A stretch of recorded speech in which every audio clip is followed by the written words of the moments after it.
So in your discussion of what you've called American Marxism, you mentioned that they actively sought out minority groups or groups which might feel a sense of victimhood in order to recruit them into this larger aim. And one of those groups that you have mentioned is actually Muslim immigrants. So I want to talk about that a little bit, in the sense that you're saying there are these segregated communities, which I think we're all familiar with. And I think technology has helped in that regard as well, because people can live now in a foreign country almost as if they're not in that country. Between the internet, smartphones, satellite television, and what have you, you can pretty much exist in your own culture and language from somewhere else. Then you have your own shops, your own schools, because if there is a high enough concentration in your area of people from your own culture, you can create that. But I think it's, in a sense, even more than that. And I want to ask what happens when those minority groups actually sort of take on a capture of their own. So if they were part of a wider Marxist plot, let's say, is it the case that some of them have then thought, well, actually, we can seize power for ourselves, not as part of this overarching desire that we were once a piece of? And you end up with things like 5 independent MPs who effectively make up an informal Muslim political party in this country. We don't have a Christian political party. Such a thing would probably never fly if they started it. And yet, literally on the basis of being the Muslim vote, we now have 5 people who stood on the ticket of Gaza, and that one word meaning something else. And also, that sense of their culture has not stayed restricted to those areas where they live. It has spread. We have in supermarkets and restaurants the increase of halal meat for those who don't need or wants to stick to halal diets. It's now almost automatic. Some schools serving all meat as halal because of Muslim pupils in the school. Some would say nothing wrong with it. We're accommodating other people's needs at no cost to ourselves. But is there a danger that in its plan, this cultural American Marxism has recruited some communities which are actually stronger than it? Yes, well, firstly, I'm not implying that everything that's happening today is a part of a great plot. I don't think Boris Johnson is part of this grand scheme. My point is the origins of all of this, and it's taken on a life of its own now with the capture of institutions. And I'm not saying that people who are running these things are Marxists at all. They're just useful idiots of what was originally Marxist ideology.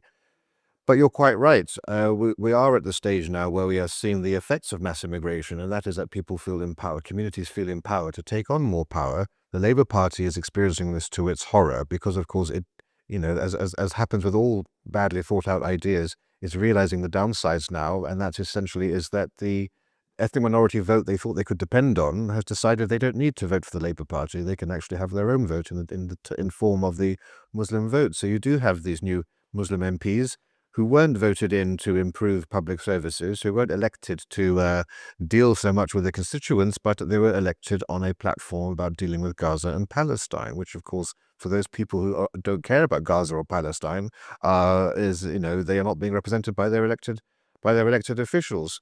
And this is why, of course, you'll get into a stage now where lots of people think Britain might be heading for civil war. There's a very good professor you should probably interview called Professor David Betts from the Department of War Studies at King's College London, and he thinks Britain's heading for civil war, and that actually, in terms of the Muslim community, they have reached the stage of critical mass where they're actually 2 stages into the 3 stages of classic Maoist insurgency. We've had a period of 25 years or so where the Muslim community, or the Muslim extremists, the Wahhabis, the Deobandis, and the more extreme elements of radical Islam have been politically organizing, they have been propagandizing, they've been recruiting their own useful idiots to their cause. They've been securing money and getting their chaps into essentially positions of power in local councils. That's been happening over 25 years or so. Now they're in the sort of the second stage where they've got MPs in Parliament now. They've got a well-oiled system of structure within their organisation where they can even call upon some form of militia. We saw that with the Muslim Defence League during the Southport riots. These Muslim chaps almost in body armour. No, it's in Amsterdam with the pogrom, as it was called by many, against the Jews and Israelis. That's right. And we had in East London, people remember a few years ago, the Muslim Patrol enforcing Sharia law and telling off women who weren't dressed appropriately, pushing gays out of the community and attacking Muslims who were selling alcohol in off licenses and so forth. And of course, this is when you also get the terror attacks happening elsewhere. So you get these sporadic terror attacks, and this is sort of beginnings of an internecine warfare that goes on. Even internally, there was the killing of the Ismaili guy, I think it was in Scotland or in the north of England, I don't remember, some years ago. So even internally, you have groups of Muslims killing and targeting others who they don't believe are extreme enough for their own beliefs. So my question then about that is, as a Jewish person, I'm particularly aware of the Jewish community's fears and well-founded fears as a result of this when it comes to Muslim immigration in particular. And since October the 7th, there's been a resurgence of overt and unveiled anti-Semitism on the streets of the UK. A lot of the time, Jews are told, well, it's not anti-Semitism, you're trying to hush up a genocide or whatever it is. But, I think Jews know instinctively and historically what they're seeing.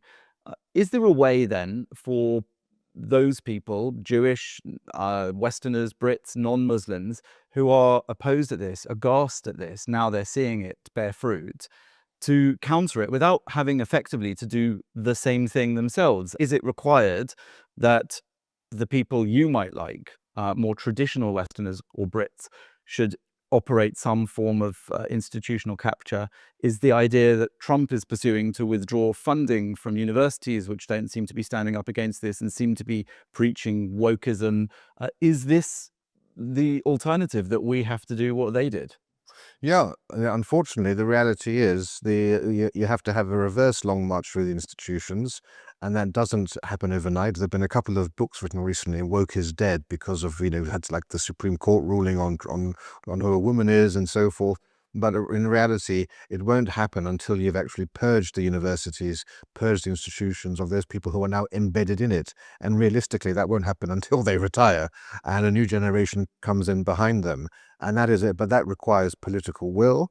And I have not seen any political party in this country who has seemed to have understood the gravity of the situation. Trump has done it in America very much with his war on woke and his defunding of the universities and Harvard.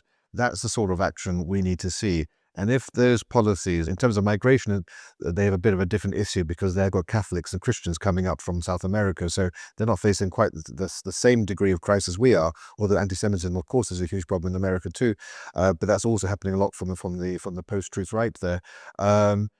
If what Trump is doing with universities and woke works well, I think you're going to see sort of a wave crashing on the shores of Britain and Europe, and people will be encouraged to embrace those policies because it does need to be done. Because quite frankly, it's also not just that. You need to have a long march through the mosques. Ed Hussein wrote this very good book Among the Mosques, and he said 40% of the mosques of this country, maybe now it's half the mosques in this country, are run by the extremist Deobandi sect, which is the sect that gave birth to the Taliban. Half of the prison chaplains who are Muslim imams or whatever, they are Deobandis as well, radicalizing and indoctrinating Muslims in prison as well. So what do we do about that? My view on that sort of thing is quite simply, I'm a free speech absolutist, apart from inciting violence and so forth. But if we're now in a state where pensioners get arrested for tweeting the most harmless things, why on earth don't we have people inside these mosques, undercover agents, spies, ex-Muslims, whatever, recording and reporting what's happening in these mosques? You refer to pensioners. There was that guy who was in the Telegraph, who was a retired special constable, and his crime, as they showed the body cameras, was that he had some Douglas Murray books and some copies of The Spectator in the room, and they thought his wife might be a terrorist because she was buying bleach on her shopping list. And then someone said to me, how come Douglas Murray never gets arrested? Just people who have his books. Well, they're going to have to do quite a police operation, as it's something of a bestseller. So I think the idea that mainstream best-selling authors, mainstream common sense opinions and buying bleach if you're a hairdresser, criminalizing that, you're right. Instead, why not concentrate the same efforts? We've seen these videos. I think Talk TV did quite a good compilation of these Friday prayers, filmed and put out for people to see. It's not even secret filming.